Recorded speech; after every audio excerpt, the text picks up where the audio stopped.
The kind of farming that I'm familiar with is that I was raised on a hobby farm. So there were 9 of us children. So we would raise our own meat. So that would include beef, pork, chickens, and then we grew our own garden. And Mom baked the bread every week. And we had milk cows, so we had lots of cream. So we made a lot of butter with that as well. So that's the kind of farming that I grew up with, and the type of farming that I do overall is just basically flowers and vegetables. Well, Gaylene, it's actually quite similar to the things you're talking about. In a lot of ways, ours could be described as a hobby farm in that we don't have huge numbers of any one kind of livestock or crop. We've got cows, we've got pigs, we've got chickens and ducks and goats. But the enterprise that we really kind of had take off for us is our pork production. We kind of have a niche market. We raise what's called heritage breed pork, which are kind of pigs originally from Europe that have a very kind of specific flavor to them. And we breed those. We sell piglets, and we raise the pigs up to sell at our on-farm stand. And it's done very well for us. It also has allowed us to duck a lot of the punches that are unfortunately really crippling the meat market right now. 300 to 400,000 hogs are going to have to be euthanized because processing plants cannot accommodate them, because processing plants are closed down.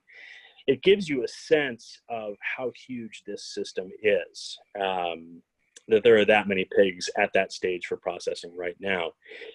And a lot of them are going through large processors, these huge plants that obviously can accommodate so many pigs. When one cog in that system goes down, the ripple is massive. I mean, you can see it right now. People are panic buying meat from anywhere they can find it. That system really does not allow these family farmers to be very flexible with what they do with their meat. It is all essentially streamlined into that system. And that's why we're seeing sort of this devastation with family farmers who are raising things like pigs and chickens, having no place for that meat to go. So Jack, I know that I had visited with some farmers here locally before the crisis. And some of the concerns that they had were the fact that selling their meat, they weren't able to get USDA stamped. And I wondered why that is an issue that shouldn't be an issue. Absolutely. It's a great point. It's something that's talked about a lot, so it's an important issue to address. So there are a few different kinds of butchering that can be done, processing that can be done. Custom butchering is sort of like what a lot of people have with their deer. You'll bring it to a place that'll cut it up, and that's, you know, for your family or your close friends or something like that. But to sell it on the market, technically it does have to be USDA inspected. And the number of processing facilities that are USDA inspected in greater Minnesota is tiny compared to the size of the state. So I, for instance, have to drive about 45 minutes to get mine processed, and that is quite close compared to the commute that a lot of other people have. But also just the number of these facilities is so small that, you know, even during sort of a normal season, you have to book your processing months in advance. And so when a crisis happens, certainly a huge crisis like this one, like this pandemic, but even a smaller crisis comes up and animals have to be or can't be processed at their traditional processing plants, there's simply no place for these to go in order for them, the animals to go, for them to end up on store shelves, in restaurants, things like that.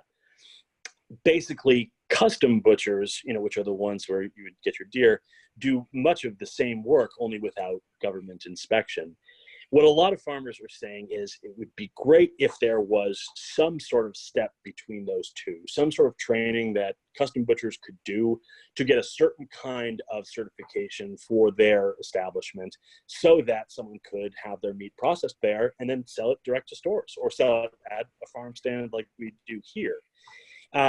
It would overall lower cost for processing because there'd be more competition. It wouldn't just be these few USDA processing places, but like I said, it would be more sort of more giving in these difficult circumstances. It would allow for more capacity, more of a cushion, because right now, obviously, the system is built so that there are only these huge processing plants. When those go down, there's simply no capacity elsewhere. And you face a situation where pigs are literally being euthanized and dragged to the woods. Criminal to think of, but that's exactly what's happening. While there's still a demand for pork in stores. You see the paradox there. Well, and to me, that's really important, and that would be a priority after this event, that all needs to change. Absolutely. And something that I know you've talked about in your campaign, something that I've been thinking about a lot in my own campaign for House District 11B, is really to think about this pandemic as an opportunity to push a little bit of a reset button on certain things. It's been made pretty apparent that this system, this meat system that we have, is broken. Like I say, if you have a system where 400,000 hogs are being euthanized and put to no use while there is still a huge demand for pork, we can all agree that that system is broken. And so, rather than sort of just retooling the specifics of the system and just building more huge scale production plants, I think that it's a chance to look at the meat system in general and say, how can we prioritize smaller farms being competitive with these larger pig operations? How can we make processing easier to come by for these farmers, and how to increase marketing for locally sourced produce and meat? I think that we have an opportunity to sort of reevaluate all these things, and it would be foolish to let the opportunity go by without saying, why not elevate the small farmer and make him more competitive, make him or her more competitive in this new system that we're building? Well, and I want to add to that as well, Jack, as you're running for House, or say that again, what you're running for? The House Representative for District 11B. So I want everyone in this district to know that as a farmer, I'm watching how our elected officials are going to make some serious changes to what we're talking about right now. Absolutely. Because like you said, it's broken, and there was no disaster plan in place. I understand that this is a pandemic, a crisis, but yet we have all kinds of laws. Why didn't we have an emergency plan in place? Because this is a failure. That's right. I think that this is a time for creative leadership. It's a time for us to say, we know the old way was not working, and so we have the opportunity to re-envision a system that works. We know that small farmers are willing to put in the effort. We know all the pieces are there. We're just not elevating as a government these small farmers and small processors. I think that now is the time to really flex our creativity and say, let's put our money where our mouth is, and invest in these sustainable systems. We know, we're there, we're living it. You're absolutely right. And you talk to any farmer in our area, they know exactly what's going on. Nobody is profiting. Nobody is happy with the situation as it is, with our system as it is. Everybody sees that there's room for improvement. And so, like I say, by shining attention on the imbalance of this structure, I think that we can elevate the individual farmer to really advocate for themselves, and yeah, come up with a really sustainable system going forward. Well, and I think this has forced everyone to really understand that small farmers are our national security for our food systems. Absolutely. Yeah. Big business, unfortunately, is not going to put food on your table. And that's why people are driving down our driveway and coming to talk to us at our farm stand.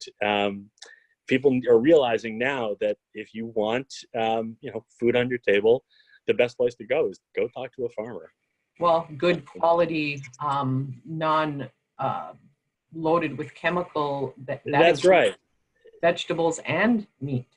That's right. And again, it's a opportunity for a reset button for all of us to say, okay, we were all buying into the system before, but did we ever really take time to examine it? Being able to buy produce way out of season in Minnesota, might not make a whole lot of sense right now. And so we have the opportunity to say, hey, going forward, I might be a little more intentional about where I'm buying my produce and my meat. And again, all of this has ripple effects. The more that people invest in local farms, the larger these farms can become, more sustainable they can become. And we can create a really thriving food ecosystem in rural Minnesota. And I look forward to seeing something like that going forward. That's what we're going to work on, Jack. Yes, we are. There's, I was reading about the CARES package that came to the farmers. But when I was reading about it, I'm like, okay, so we should have started with the small farmers, but where did they start? They started with the big farmers, and by the time Absolutely. we got to the small farmers, there wasn't anything left. That's exactly right. That's exactly right. Yeah, it's pouring money once again into the system that we know already failed. That's the very definition of insanity. But like I said, these systems have been in place so long, and everybody believes that they sort of just rely on them, and eventually they'll work out. And we have been shown that these systems are built to fail. And by investing in smaller farmers, we can really start to strengthen the base of this system and grow from there. And a thriving local farm economy is something that is within our grasp. Within just a few years, we could see that happen in CD8 and HD11B. The tools are all there. The education is there. The will to work is there. All we need is a little bit of support, elevating, a little support, a lot of support from the congressional level. That's to right. Work with farmers to preserve our environment, keep our small farmers in business. Yep. And to stop paying it lip service, because obviously it's a wonderful thing to put a stamp on, say, oh, I support our local farmers. And then, like you say, completely overlook them when it comes to what really matters, funding them, giving them access to, cost shares and grants and loans, things like that. We will continue to get passed over while everybody pats themselves on the back saying that, oh, we care about our farmers. It's time to have somebody in Congress that actually knows what farming is about. Well, and I can guarantee you that the farmers would be at the top of my political chain of events because of how important farmers are, small farmers, and how we're finding out how important they are. And I would work hard to make sure that our small farmers are being taken care of. I believe that. It's about time somebody does. All right. Well, you know what, Jack? Yes. I really wish you luck with the race that, and I want you to repeat that to me because I want everyone to know that they have to go out and cast their vote. Jack Frechette for House District 11B. I really appreciate you taking the time to visit with me about how your farming works and how my farming works. We're all pretty busy, especially the small farmers now, which is great to hear. That's right. So, yeah, I appreciate it, Jack. And It's been a pleasure, I look Gaylene. forward to us all getting together soon. Absolutely. I hope we can do that.